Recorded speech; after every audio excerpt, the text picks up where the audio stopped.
Sabe quando você está com alguém e mesmo sem grandes sinais de alerta, alguma coisa dentro de você parece gritar baixinho? Não é um grito alto, é quase um sussurro, mas a gente aprende a ignorar. Acho que foi isso que eu fiz com o Jonas.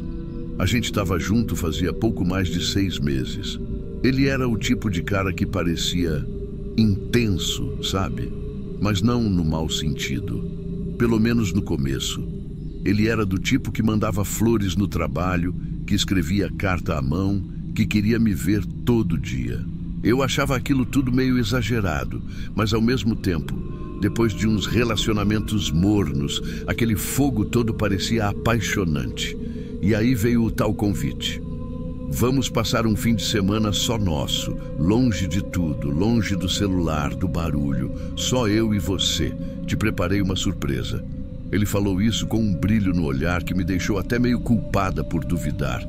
Eu ri, brinquei perguntando se era alguma cabana do terror, mas ele fez aquele teatrinho todo de mistério romântico e eu aceitei. A gente saiu na sexta à tarde. Ele não queria me dizer o destino, só disse que era no interior. Falou que queria me surpreender e que tinha preparado tudo com carinho. No começo da estrada, estava tudo normal.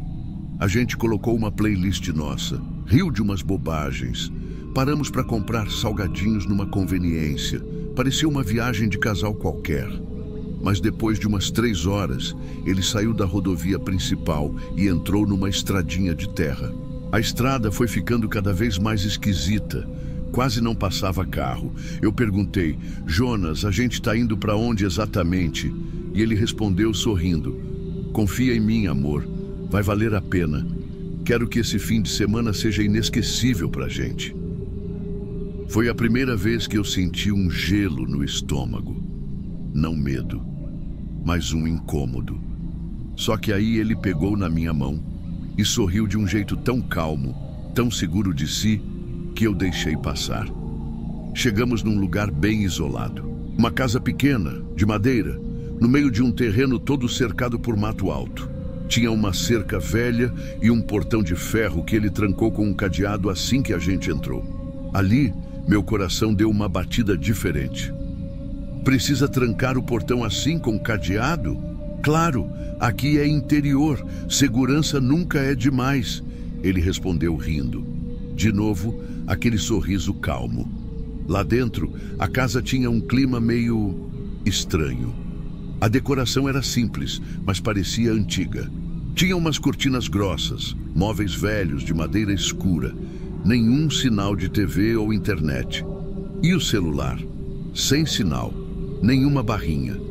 Mas aí ele me abraçou por trás e falou no meu ouvido. Viu como é perfeito? Só a gente, sem distrações, sem mundo lá fora. Aqui a gente pode se amar de verdade. Eu sorri, mas não foi um sorriso de verdade. Foi um sorriso educado, nervoso. Algo já não estava certo. Logo depois que a gente entrou, ele pegou meu celular. Disse que ia guardar pra gente desconectar. E eu deixei. De novo aquele sussurro dentro de mim tentando me alertar. E eu, burra, abafando. Na primeira noite ele parecia normal. Fez um jantar simples. Abriu um vinho, me abraçou no sofá. A gente até riu de algumas coisas, mas eu percebia que ele estava observando demais. Cada movimento meu, cada olhar, eu me senti vigiada. Na hora de dormir, ele trancou a porta do quarto por dentro. Trancou mesmo, com chave. Eu perguntei brincando, tá com medo de quê? Que eu fuja? E ele respondeu sorrindo, de jeito nenhum, mas gosto de me sentir seguro. O jeito que ele disse aquilo, eu não sei explicar. Tinha uma camada por trás daquelas palavras. Na manhã seguinte, eu acordei antes dele e tentei abrir a porta do quarto. Trancada. Procurei a chave. Não achei. Ele acordou e viu minha tentativa. E aí, o sorriso sumiu. Você está tentando me testar? Eu congelei. Não, claro que não. Eu só queria ir no banheiro. E por que não me acordou? Porque eu pensei que não estava trancada. Ele ficou me olhando por um tempo. Depois levantou, destrancou a porta e disse, Não tenta me testar de novo, Tati. Eu te trouxe aqui pra gente viver algo verdadeiro, mas você precisa colaborar. E foi nesse momento que eu entendi. Aquele fim de semana não era sobre romance, era sobre controle. Do segundo dia em diante, as coisas só pioraram. Ele me deixava sozinha por horas e quando voltava, sempre tinha aquele olhar frio. Começou a fazer perguntas sobre minha vida, como se estivesse tentando achar alguma mentira. Você me contou mesmo tudo sobre seus ex-namorados? Você já traiu alguém? Você acha que alguém sente sua falta agora? E aí veio a frase que me tirou o chão. Ninguém sabe onde você tá, Tati, e ninguém vai vir te procurar. Eu fiquei em silêncio. Eu queria gritar, queria correr, mas eu estava no meio do nada, sem celular, sem carro, sem nada.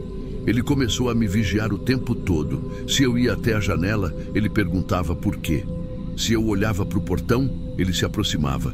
E quando eu perguntei se a gente ia embora no domingo como combinado, ele respondeu com outra pergunta. Você quer ir embora mesmo, Tati? Quero. Então você não me ama.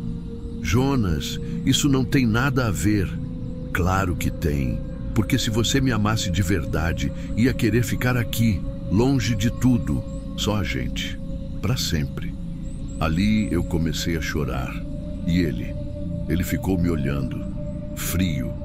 Depois virou as costas e disse: você vai entender, é só uma fase de adaptação. Nos dias seguintes ele começou a esconder ainda mais as chaves. A porta da casa ficou sempre trancada, a do quarto também. Eu só saía se ele deixasse. À noite, ele dormia do meu lado como se nada estivesse acontecendo. Me abraçava, beijava minha testa, como se fosse um namorado normal. E eu fingia que estava tudo bem, que eu amava, que eu entendia, porque eu sabia que só assim eu ia ter alguma chance. Eu comecei a prestar atenção em tudo. O barulho dos passos dele, o tempo que ele ficava fora, os horários, cada tranca da casa, a gaveta onde ele deixava a chave às vezes. E numa das tardes, quando ele saiu para buscar alguma coisa não sei onde, eu achei a chave da porta de trás. Meu coração quase saiu pela boca. Eu sabia que era agora ou nunca.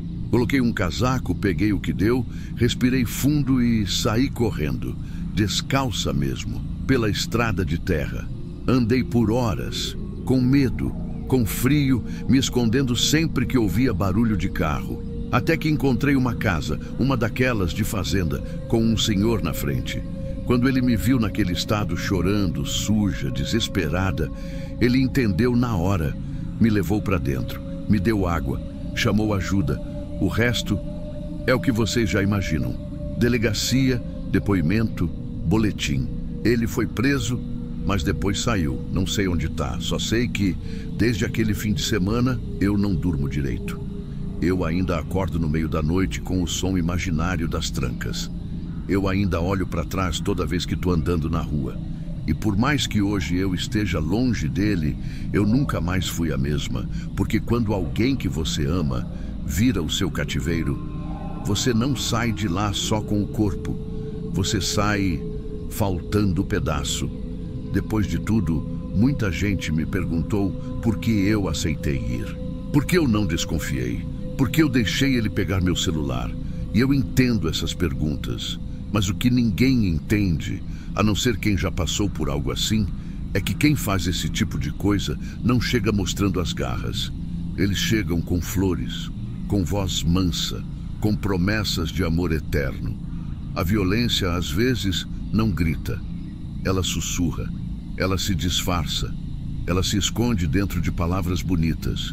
E eu aprendi isso da pior forma, na marra, trancada num lugar onde o amor virou prisão. Hoje, quando eu falo sobre isso, ainda tremo, ainda sua minha mão, porque por mais que eu esteja livre, por dentro, tem partes minhas que continuam presas naquela casa. Eu mandei esse relato porque talvez alguém que esteja ouvindo agora esteja ignorando aquele sussurro interno. Talvez alguém esteja com alguém que parece perfeito, mas controla demais, invade demais, decide demais. E eu só quero dizer, escuta esse sussurro. Não espera virar grito. Não espera estar sozinha, no meio do mato, sem celular e com um cadeado te olhando da porta. Porque quando você percebe, às vezes já é tarde.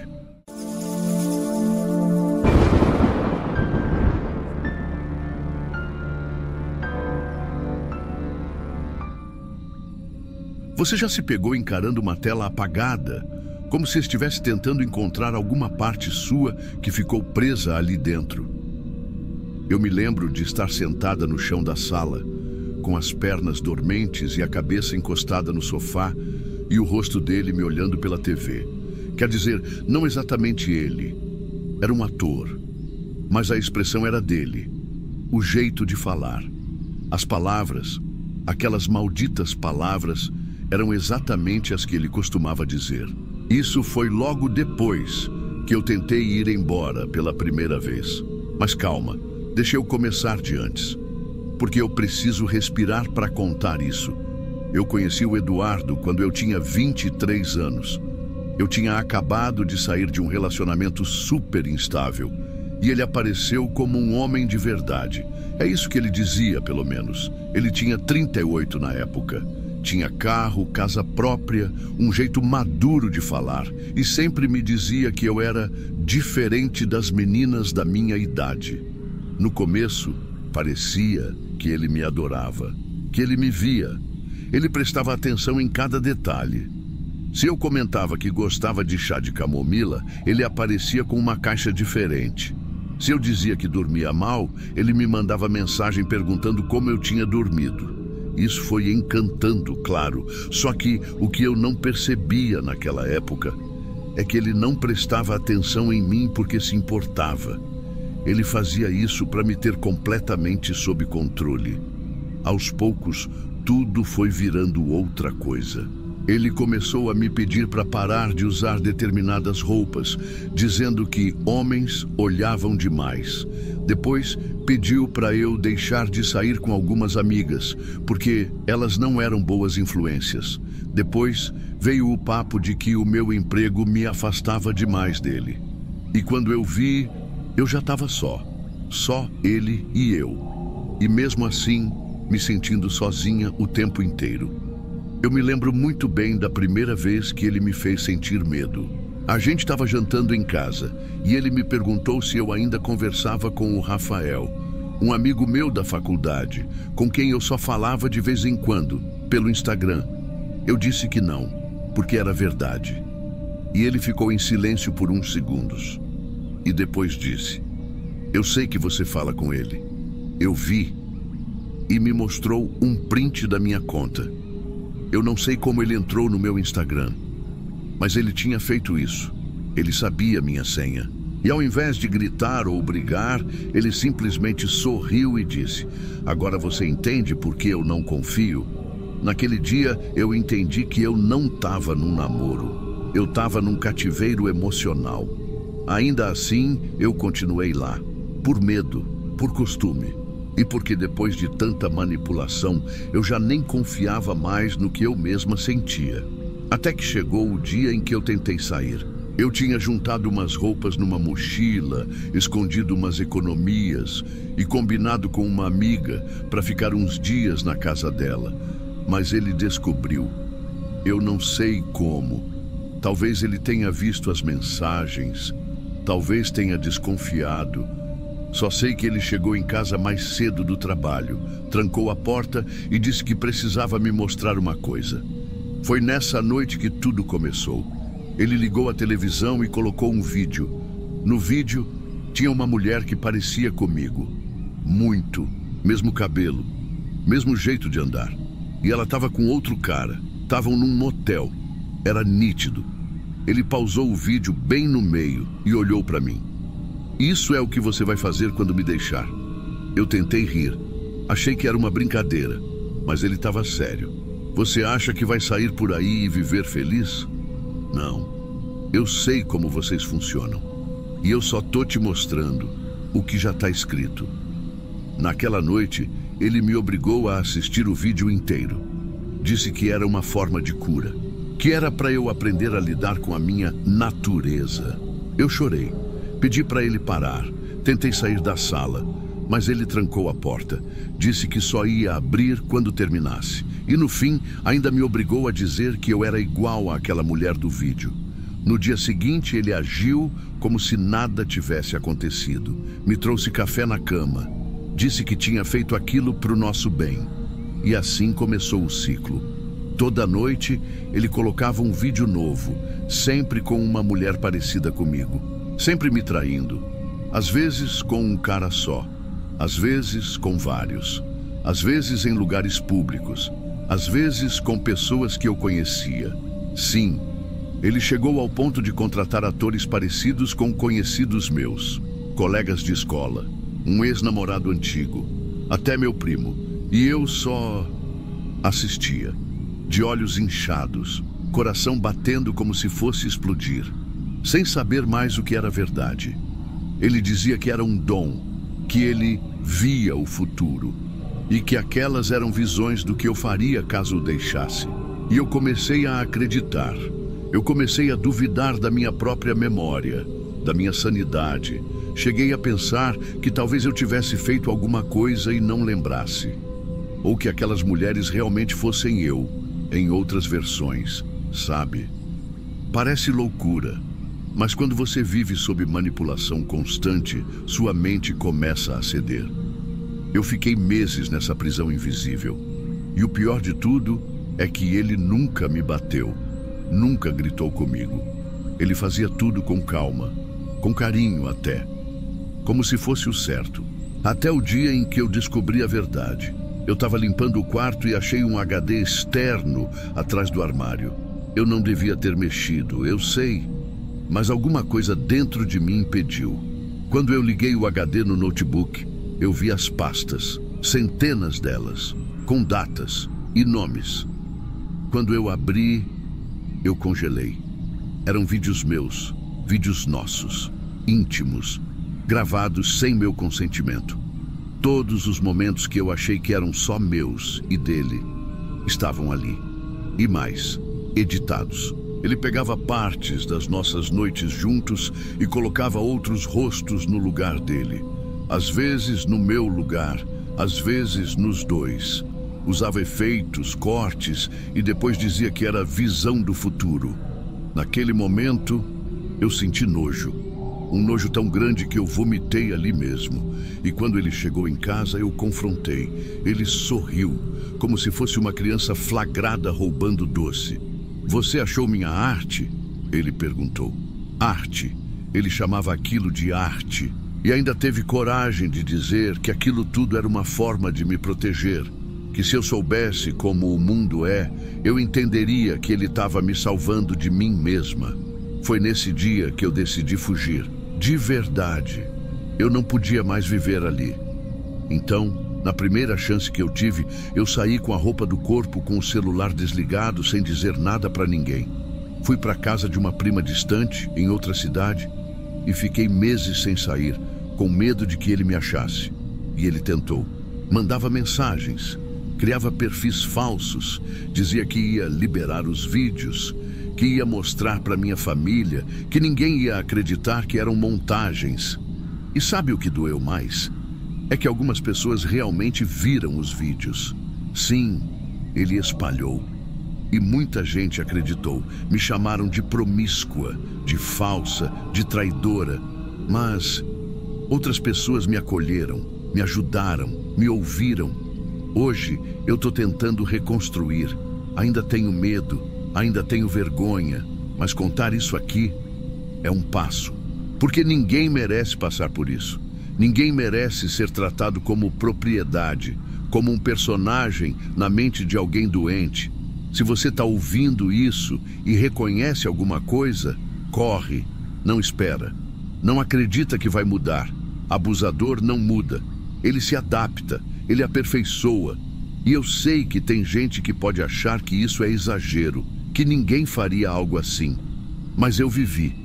E não tem nada mais assustador do que ser obrigada a assistir a sua própria dor em looping, Se você também tem uma história que nunca conseguiu contar para ninguém, envia pra gente. O Diário de Terror é o lugar onde sua voz finalmente pode ser ouvida.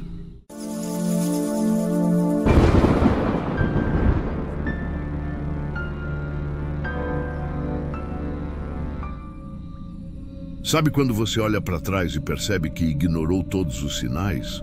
Que as peças sempre estiveram ali, espalhadas, mas você só conseguiu montar o quebra-cabeça quando já era tarde demais? Então, é disso que eu vou falar. Meu nome é Carolina, e esse é um relato que eu nunca imaginei ter coragem de contar. Mas depois de tudo que vivi, se tiver alguém ouvindo e se reconhecendo em alguma parte disso, já vale a pena. Tudo começou de forma boba. Na época, eu estava com o Lucas fazia quase um ano. A gente se conheceu num grupo de amigos da faculdade. E no começo, ele parecia aquele tipo de cara que todo mundo gosta. Prestativo, engraçado, parecia me admirar de um jeito sincero. Ele dizia que eu era a mulher da vida dele. E eu, boba, acreditei. O primeiro sinal de que algo estava estranho foi sutil. Uma amiga me chamou no WhatsApp um dia, perguntando se eu estava bem. Achei esquisito, respondi que sim, e ela soltou: "Ah, é que você mandou umas mensagens esquisitas ontem. Sei lá, achei que podia estar bêbada ou mal." Na hora eu ri, desconversei. Perguntei que mensagens eram essas, e ela disse que tinha apagado. Que foi no Instagram, mas que não era nada demais. Só achei estranho, mas passou. Aconteceu de novo com outro amigo umas semanas depois. A mesma vibe. Alguém dizendo que eu tinha mandado mensagens, com um tom meio provocante. Só que eu não lembrava de nada. E eu não bebo, então não dava para culpar isso. Comecei a pensar que talvez meu Instagram tivesse sido hackeado. Comentei isso com o Lucas e ele soltou um: "Você vive esquecendo suas senhas, né? Eu falei para você usar o gerenciador que eu instalei no seu notebook." Na hora não associei nada, só achei estranho ele saber tanto das minhas senhas, mas a verdade é que ele sempre se oferecia para ajudar com essas coisas. Eu confiava. Ele era o namorado que cuida, ou pelo menos era assim que ele se vendia. Um dia, no trabalho, me chamaram para uma conversa séria. Era meu chefe e a supervisora de RH. Eles estavam visivelmente constrangidos. Disseram que haviam recebido prints de conversas minhas com um colega da equipe, conversas bem explícitas. Eu congelei, juro, senti minhas mãos suarem na hora. Eu disse que aquilo era mentira, que nunca escrevi nada daquilo. Eles até acreditaram em mim, ou pelo menos pareceram não querer me acusar sem provas mais concretas. Mas o constrangimento ficou. A desconfiança também. Cheguei em casa destruída. Quando contei pro Lucas, esperando apoio, ele soltou um: "Será que não foi você mesmo e tá tentando esquecer? Às vezes você é meio impulsiva, Carol." Aquilo me ferveu o sangue, mas ao invés de explodir, eu calei. Porque naquele momento eu estava com medo de ser eu, de estar enlouquecendo, de ter feito algo sem lembrar. O jeito que ele falava, com tanta calma, tanta certeza, me fazia duvidar de mim mesma. Esse foi o verdadeiro começo do inferno. Depois disso, tudo começou a desandar. Amigos começaram a se afastar. Uma das minhas melhores amigas parou de responder minhas mensagens. Quando fui tirar satisfação, ela mandou um print de uma conversa, onde supostamente eu estava convidando o ex-namorado dela para relembrar os velhos tempos. Era tão nojento e parecia mesmo que era eu quem estava falando. Era o meu perfil, a minha foto, mas eu não lembrava daquilo. Tentei argumentar, dizer que não era eu, que alguém estava se passando por mim. Mas claro, parecia desculpa. A amizade morreu ali. Lucas começou a dizer que eu estava paranoica, que eu estava vendo coisa, que talvez fosse algum trauma antigo voltando. E começou a sugerir que eu procurasse ajuda psicológica. E olha, eu quase fui. Porque chega uma hora que você começa a acreditar que está mesmo ficando louca. As pessoas à sua volta duvidam de você e seu próprio namorado, a única pessoa que ainda está ali, reforça a ideia de que o problema é você. Ele começou a me acompanhar em tudo. Dizia que era para me proteger, que já que estavam te atacando, é melhor eu cuidar de você de perto. Ele ia comigo até no mercado. Vigiava meu celular dizendo que era para ver se tinha mais mensagens estranhas. E eu deixava. Eu estava tão insegura, tão perdida, que comecei a me anular. Passei a evitar postar qualquer coisa nas redes. Fiquei meses me escondendo, com medo de alguém ver algo e achar que era mais uma provocação minha. Meu ciclo social virou praticamente ele, o Lucas. Até que um dia ele foi embora, do nada. Disse que precisava de um tempo, que estava cansado da minha instabilidade, que era exaustivo viver com alguém tão desconectada da realidade. Ele me deixou num estado miserável. Só que ele fez uma coisa: esqueceu o notebook dele em casa. E é aqui que a verdade começa a sair do buraco. Demorei uns dias para abrir. Juro que minha primeira intenção era só avisar e devolver. Mas teve uma noite em que eu não dormia de jeito nenhum. Estava com a cabeça latejando e resolvi abrir. A senha era a data do nosso primeiro beijo. Quando eu entrei, parecia tudo normal. Mas aí vi uma pasta chamada Backups. E lá dentro, eu descobri quem ele era de verdade. Ele tinha cópias de mensagens, prints, vídeos de tela mostrando ele logando em perfis com meu nome. Criava contas falsas usando minhas fotos, me imitava perfeitamente. Ele respondia a meus amigos como se fosse eu. Mandava mensagens abusadas, fazia convites, jogava verde para ver quem caía. Mas o pior de tudo foi ver uma planilha que ele mantinha, com nomes, data dos contatos, reações das pessoas. Era tipo um controle, como se ele estivesse jogando um jogo doentio de manipulação. Vi até um documento que ele tinha editado com os prints falsos que mandou para o meu trabalho. Ele mesmo montou aquilo, usando um programa de edição. Alterava os nomes, os horários, fazia parecer tudo real. Foi como levar um soco no estômago. Eu chorei, tremi, passei mal de verdade, porque ver aquilo, saber que não era loucura, que eu não estava errada, mas que alguém fez questão de me fazer duvidar de mim. Isso não tem nome. A primeira reação foi de raiva. Queria ligar para ele, gritar, expor tudo. Mas depois veio a vergonha. A vergonha de ter deixado isso acontecer, de ter confiado. Eu juntei tudo, salvei os arquivos, imprimi as provas. Mandei para o RH do trabalho, para as amigas que eu tinha perdido. Algumas responderam, outras não. O estrago já estava feito. Pensei em denunciar, mas ele não usava meu perfil oficial. Usava contas fakes. Nunca me bateu, nunca deixou marca física. E tudo que ele fez foi aos poucos, como um veneno pingando dia a dia. Era difícil até de explicar para um delegado, mas o que ele fez foi real. Me isolar, me manipular, me apagar aos poucos, até eu virar um fantasma dentro de mim mesma. Hoje, eu tô melhor. Voltei para terapia, mas agora por escolha minha, não por sugestão dele. Reconstruí algumas pontes e cortei outras. Aprendi a me proteger, mas essa história me deixou cicatrizes. Então, se você está ouvindo isso e tem alguém te fazendo duvidar de você, fazendo você se sentir culpada por coisas que não lembra, ou dizendo que todo mundo ao seu redor está errado, presta atenção. Porque às vezes o problema está em quem diz te amar. E às vezes o maior terror da nossa vida dorme do nosso lado.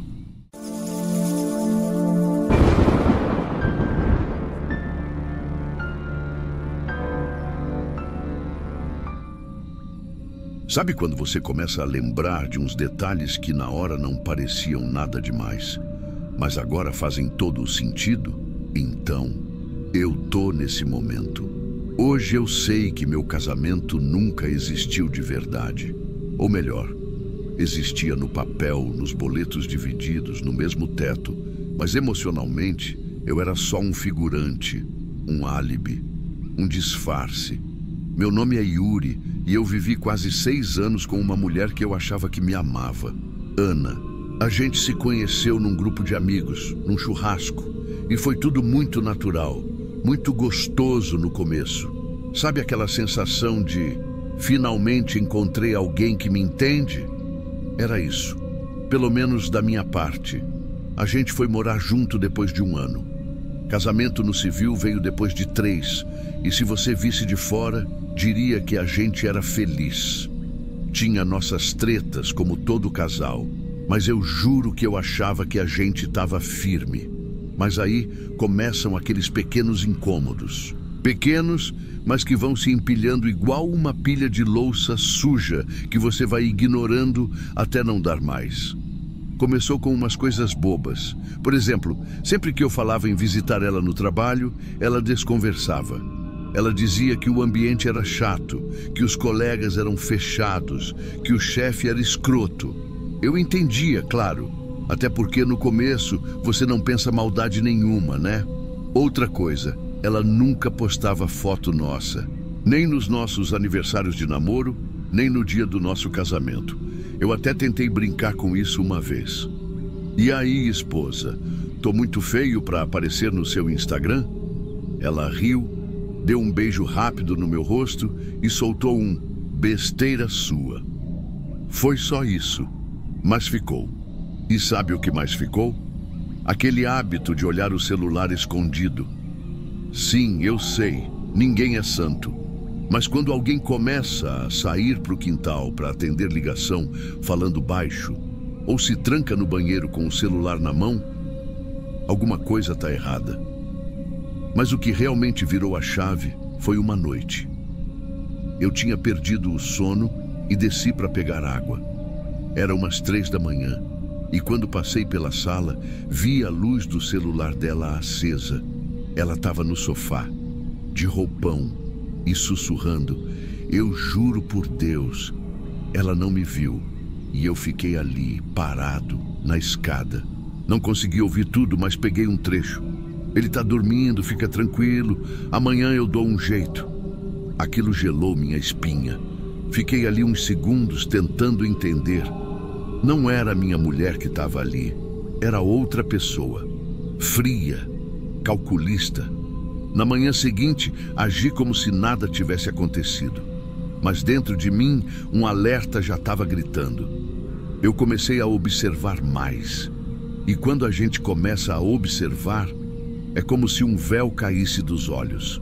Os finais de semana em que ela tinha plantão, os dias que ela ia dormir na casa da mãe porque estava doente, os sumiços de horas, as desculpas mal formuladas, tudo começou a se alinhar. E aí eu fiz o que nunca imaginei fazer com alguém que eu amava. Eu comecei a investigar. Instalei um app de rastreamento no celular dela, disfarçado, claro. Na primeira semana, nada demais. Mas numa quinta-feira à noite, ela disse que ia ficar até mais tarde numa reunião. Às 20 horas, eu vi a localização. Ela estava numa casa num bairro afastado. Eu entrei no carro e fui até lá, meu coração batendo feito tambor. Não sabia o que eu ia fazer, se ia bater na porta, se ia só olhar de longe. Mas quando estacionei, ela saiu da casa com outro cara, de mãos dadas. Não dava para negar. Eles se abraçaram, se beijaram. Ela estava com um sorriso que eu não via fazia tempo. Um sorriso leve, livre. Eu engoli o choro. Voltei para o carro e fiquei ali, parado, uns 20 minutos. Eu não conseguia pensar em nada. Só vinha uma frase na cabeça. O que eu fui para ela esse tempo todo? No dia seguinte, eu não confrontei. Ainda. Eu precisava entender o tamanho do buraco. Eu precisava saber se aquilo era novo ou se era minha vida inteira que era uma mentira. Comecei a investigar de verdade. Vasculhei e-mails antigos, fotos apagadas do celular, arquivos em nuvem.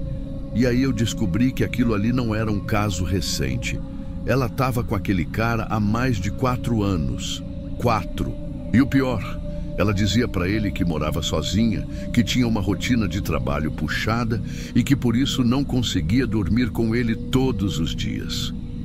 Ela usava a minha vida com ela como desculpa para os furos do relacionamento com o outro.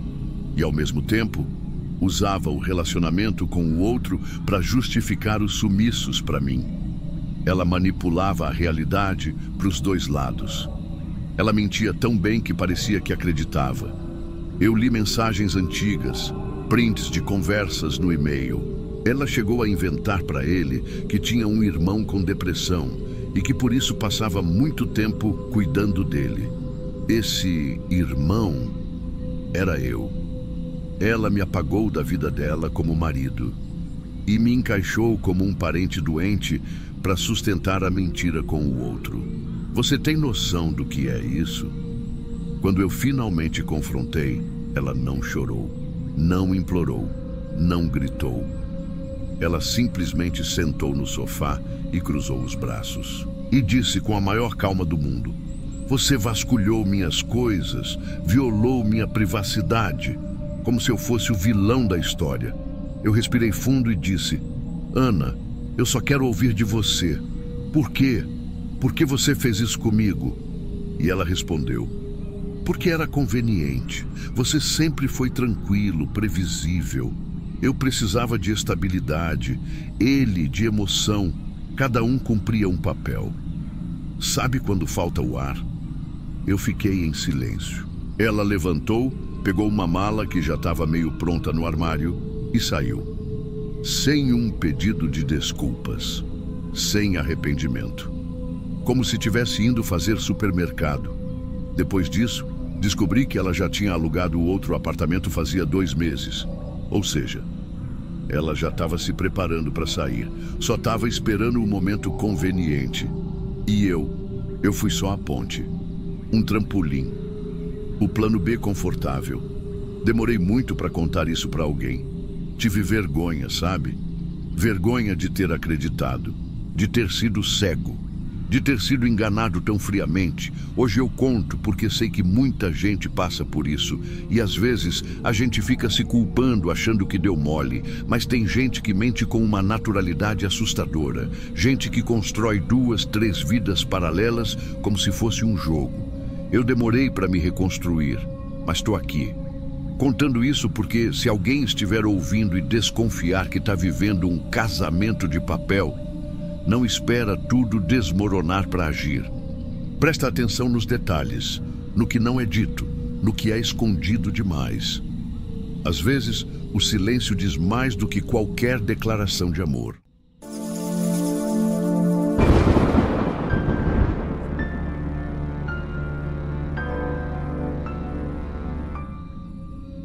Cara, toda vez que eu vejo uma criança de uns 6, 7 anos brincando no parquinho do bairro, me dá um nó no estômago. Principalmente quando é uma menininha que tem aquele jeitinho tímido, sabe? Fica me olhando meio desconfiada, com a chupeta pendurada na mão ou abraçada num bichinho de pelúcia. Eu sempre lembro dela, da filha que eu pensei que era minha. Eu tô contando isso aqui porque eu preciso botar pra fora. Porque eu carreguei essa história por muito tempo. E parece que ela não vai embora nunca. Tudo começou quando eu tinha 24 anos. Eu trabalhava num mercadinho perto de casa, no caixa. Era um trampo meio cansativo, mas dava pra pagar o aluguel do meu quartinho e ainda ajudava minha mãe de vez em quando. Eu não era nenhum galã, longe disso, mas também nunca fui tímido demais. Só que naquela época, eu estava numa fase meio carente, sabe? Meio vulnerável. Tinha acabado de sair de um namoro conturbado e estava evitando me envolver de novo. Foi aí que ela apareceu, a Juliana. Ela era cliente do mercado. Devia ter uns 36, 37 anos na época. Sempre muito arrumada, perfume marcante, maquiagem impecável. Uma mulher que chamava a atenção. Mas não era só isso. Ela tinha aquele olhar direto, firme, meio hipnotizante. E um sorriso que parecia saber de coisa demais. No começo, era só uma troca de gentilezas no caixa. Depois vieram os elogios, as brincadeiras com duplo sentido. E quando eu vi... A gente já estava saindo escondido. Eu não contei para ninguém. Tinha um quê de segredo que me deixava excitado, sabe? Só que o que era para ser só um caso sem compromisso foi virando outra coisa. Ela era intensa. Chegava de surpresa no meu trabalho, deixava bilhetinho no meu portão e às vezes me esperava sair só para dar um beijo rápido. Aquilo começou a me sufocar, mas ao mesmo tempo eu me sentia importante, desejado, coisa que eu não sentia fazia tempo. Uns 2 meses depois, ela veio com a bomba, disse que estava grávida. Eu lembro que eu congelei na hora, fiquei olhando para ela sem saber o que dizer. E ela começou a chorar. Disse que tinha medo de criar uma criança sozinha, que não queria me prender, mas que achava que era meu. Ela usou bem essas palavras. Eu acho que é seu. E eu me senti responsável. Mesmo sem ter certeza, eu quis fazer a coisa certa. Fui criado com esse valor, sabe? De assumir minhas escolhas, por mais burras que fossem. E apesar do susto, eu comecei a gostar da ideia. Fui me apegando. Ela me envolveu completamente. Me levou em consulta, em ultrassom. Me fez segurar a mão dela quando ouviu o coração da bebê pela primeira vez. Me chamou de pai antes mesmo da menina nascer. Quando a Isa nasceu, cara, eu chorei. Eu chorei como se eu tivesse esperado por ela a vida inteira. Eu vi aquele serzinho miúdo, encolhidinho, com o nariz igual ao meu, e jurei ali que eu ia dar o meu melhor. Eu não questionei mais nada, nem lembrava mais daquela frase, eu acho que é seu. A gente não chegou a morar junto, mas eu estava presente. Estava sempre lá. Comprei fralda, leite, fiquei noites em claro com ela no colo quando teve cólica. Lembro da primeira vez que ela me chamou de papai. Foi com um sorrisinho banguela, deitada no sofá. Aquilo ficou gravado na minha alma. Só que com o passar do tempo, a Juliana começou a mudar. Ou talvez eu que tenha começado a enxergar melhor quem ela era. Ela usava a Isa como desculpa para tudo. Se eu falava que ia sair com meus amigos, ela fazia um drama dizendo que a filha estava perguntando de mim. Se eu ficava mais tempo no trabalho, ela mandava áudio com a voz da Isa dizendo: papai, vem logo. E sempre que eu tentava conversar sério sobre o relacionamento, que estava cada vez mais sufocante, ela jogava a carta da filha.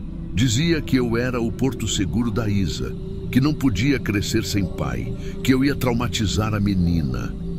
Cara, você tem noção do peso disso? De ouvir que você vai traumatizar uma criança que você ama se tentar respirar fora daquela relação? Teve uma noite, e eu nunca mais esqueci, que eu falei que precisava de um tempo, que queria pensar, respirar. Ela surtou. Pegou o celular e começou a mostrar fotos da Isa, vídeos, tudo em sequência. Chorando, gritando, me chamando de monstro. Disse que a menina ia crescer achando que eu tinha abandonado ela.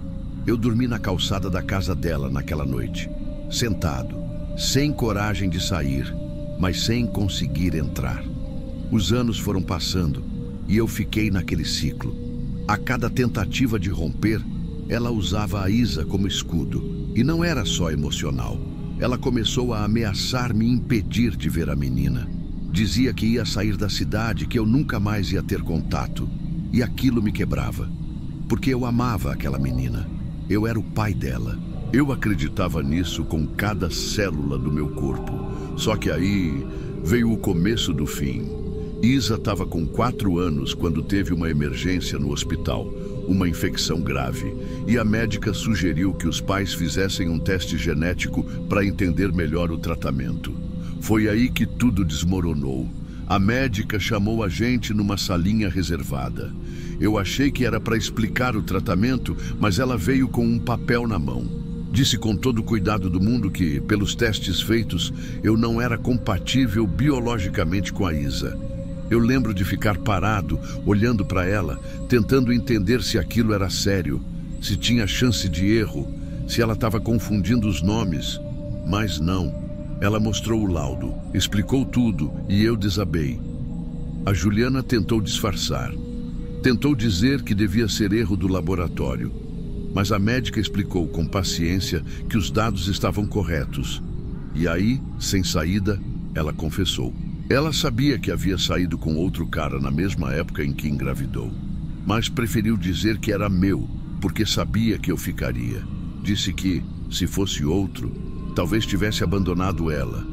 Cara, você tem noção do que é isso? Ela usou uma criança, inventou uma paternidade, me prendeu numa vida que não era minha, me fez carregar uma culpa absurda por querer respirar. Mas o pior não foi descobrir a mentira. O pior foi olhar para Isa e não saber como continuar sendo o pai dela. Como visitar, como explicar, como olhar no olho de uma criança que sempre me chamou de papai e dizer que eu não era. Eu tentei.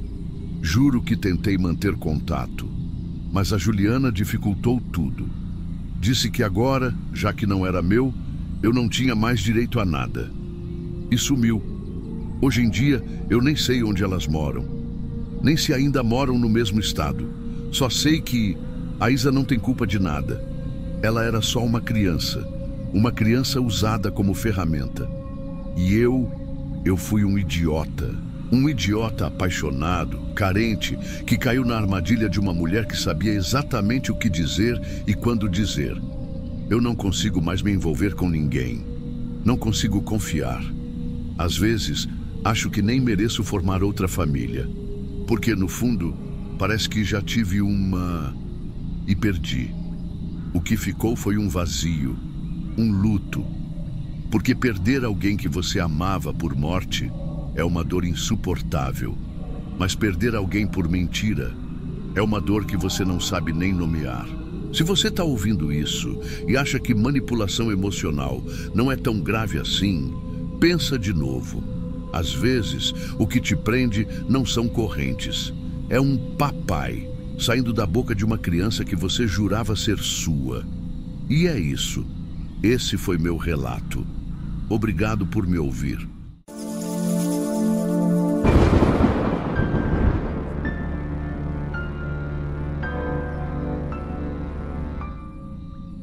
Eu não sei direito como começar isso aqui, mas o que me fez querer contar foi ver um vídeo no canal de vocês que me lembrou de coisas que eu tentei esquecer por muito tempo. Talvez falando, eu tire um pouco desse peso do peito. Então, se você está ouvindo isso agora, só queria pedir, não julga logo de cara, tá? Porque eu mesma me julguei demais. Tudo começou quando eu tinha 22 anos. Eu trabalhava como atendente numa loja de roupas num shopping aqui perto de casa. Era um trabalho puxado, ficava em pé o dia inteiro, ganhava pouco, mas era meu. Eu me sentia independente, sabe? Meus pais nunca tiveram muito e eu sempre corri atrás das minhas coisas. Nunca fui de depender de ninguém. Foi numa tarde bem aleatória que eu conheci o Murilo. Ele entrou na loja, começou puxando papo do nada, dizendo que eu parecia triste. Engraçado, porque eu achava que estava sorrindo. Mas ele insistiu que meu olhar estava carregado.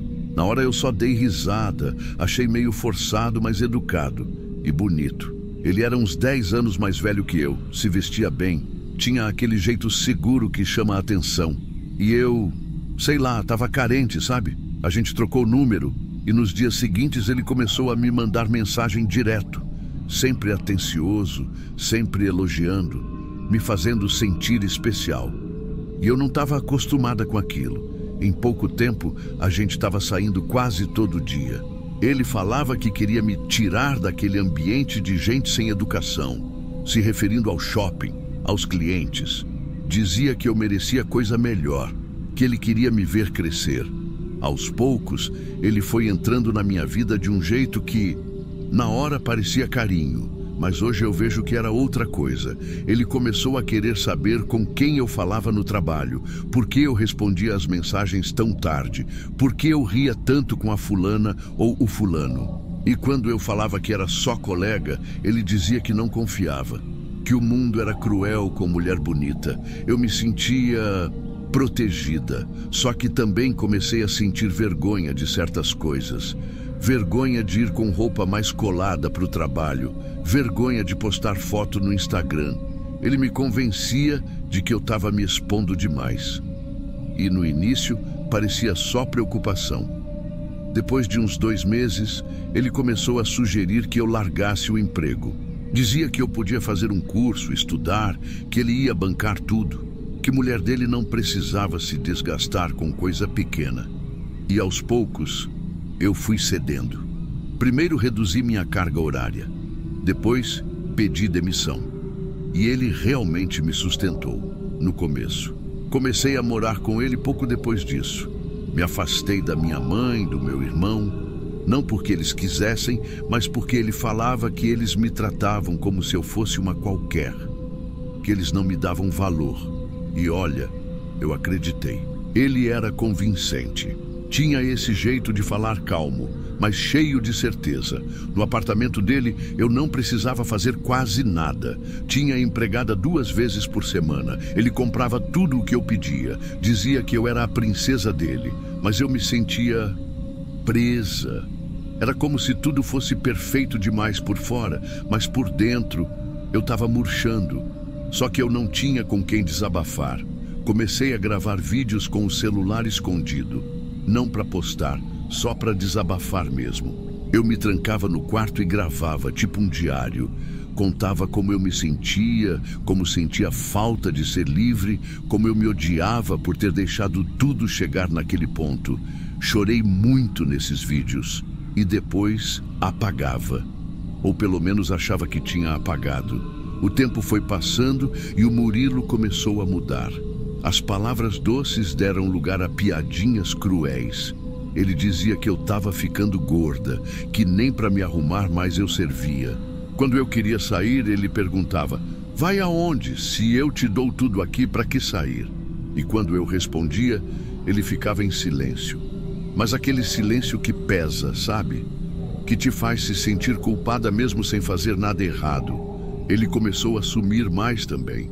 Passava fins de semana fora, dizia que era trabalho. E se eu perguntava mais de uma vez, ele falava: vai começar com cobrança agora? Olha que eu largo tudo. E eu me calava. Porque por mais estranho que pareça, eu ainda tinha medo de ficar sozinha, medo de recomeçar. Teve uma noite que eu tive uma crise. Eu estava no quarto deitada e comecei a chorar. Do nada. Era como se eu tivesse me dado conta de tudo ao mesmo tempo. A vida que eu tinha deixado para trás, meus sonhos, meu trabalho, minha família. Peguei o celular, comecei a gravar, chorando. Disse que eu estava com medo dele, que queria fugir, mas não sabia como. E que se alguém um dia visse aquilo, era porque algo tinha acontecido comigo. Essa foi a única vez que eu não apaguei o vídeo. Na manhã seguinte, ele chegou de viagem e agiu estranho. Estava calado, mas com aquele sorrisinho forçado. Sentou na cama, olhou para mim e disse: então é assim que você fala de mim quando está sozinha? Na hora meu estômago revirou. Eu perguntei do que ele estava falando. E ele disse: você acha mesmo que eu não ia perceber? Que você podia gravar essas palhaçadas e achar que estava segura? Foi aí que ele apontou para o canto do quarto, em cima do guarda-roupa. Tinha uma câmera minúscula ali, disfarçada. Parecia uma pecinha comum, mas era uma câmera. Ele tinha instalado enquanto eu dormia. Eu travei, nem consegui chorar. Ele ficou me encarando por uns segundos, depois se levantou e disse: agora você vai pensar 2 vezes antes de fazer drama. E saiu. Naquela noite, eu dormi no chão do banheiro, trancada com o celular escondido dentro do pacote de absorvente. Foi ali que eu comecei a planejar minha saída. Só que eu sabia que se eu sumisse de repente, ele ia atrás. Ele sabia tudo de mim. Meus documentos, meus contatos, tudo. Comecei a fingir que estava melhor. Sorria, elogiava ele, dizia que ele tinha razão em tudo. Esperei ele viajar de novo e fingi que ia visitar minha mãe. Levei só uma bolsa pequena e um celular antigo que eu tinha escondido. Quando ele mandou mensagem perguntando onde eu estava, eu disse que ia voltar no mesmo dia, mas eu nunca voltei. Fiquei um tempo na casa de uma prima, depois aluguei um quartinho com a ajuda da minha mãe. Cortei contato com quase todo mundo que era próximo dele. Troquei de número, apaguei todas as redes sociais e mesmo assim, Durante meses, eu acordava assustada achando que ele estava me vigiando. A pior parte foi descobrir que ele tinha não só me gravado, mas compartilhado os vídeos com amigos. Ele fazia piada com meus desabafos, com as vezes que eu chorava, com tudo. Eu fiquei doente depois disso. Me sentia exposta, suja, usada. Demorou muito até eu conseguir falar disso sem sentir que ia vomitar. E ainda hoje, às vezes, tenho medo de cruzar com ele na rua. Porque ele nunca pagou por nada. Nunca foi denunciado. Eu só quis sumir. Só quis sobreviver. Então, se você está ouvindo isso e está num relacionamento onde você sente que perdeu o controle, sai. Não espera o fundo do poço. Porque quando você percebe, já está lá. E às vezes nem dá tempo de subir de novo. Hoje eu trabalho de novo. Estou voltando aos poucos a confiar nas pessoas. Ainda tenho minhas cicatrizes, mas pelo menos elas estão cicatrizando. Obrigada por ouvirem meu desabafo, mesmo que vocês não me conheçam. Só de saber que alguém escutou já é um alívio.